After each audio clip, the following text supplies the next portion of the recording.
I'm Matt. He's Matt. We're both with Hippo Education, and we are reviewing EP Monthly, May 2020. Matt, this is an article in the midst of this COVID pandemic.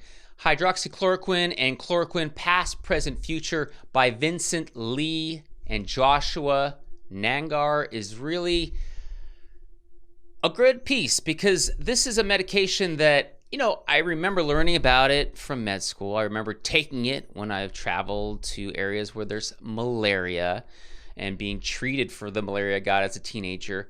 But you forget about what exactly does this medication do, how does it work, and what are the side effects. And it's really kind of made this resurgence thanks to not just the healthcare system, but also our news cycle and political system.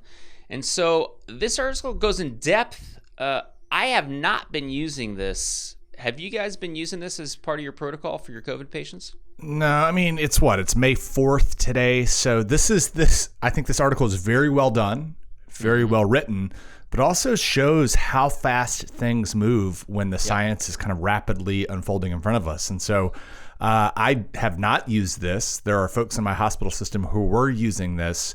But as of May 4th, I don't think many of us are reaching for this. Now, on May 5th, could we find out that it's actually helpful? Sure. So I think, this is a drug that's been around for a while. We should know that it's out there. We should know what it can do and the potential downsides from it. But this is not a standard tool that I'm reaching for. Yeah, a good education piece. But the other thing with this COVID pandemic is we're really seeing this resurgence of people just trying all sorts of combinations of medications. And while we're hoping we're going to find something that works, I find it, at least from an educational standpoint, really fascinating how these decisions get made and how this evolution, you said, of old drugs, new drugs, what drugs work.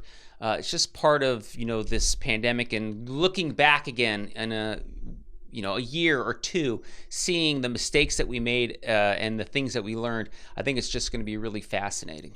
Yeah, it feels like the Wild West in terms of what we're doing clinically and what the papers are coming out telling us.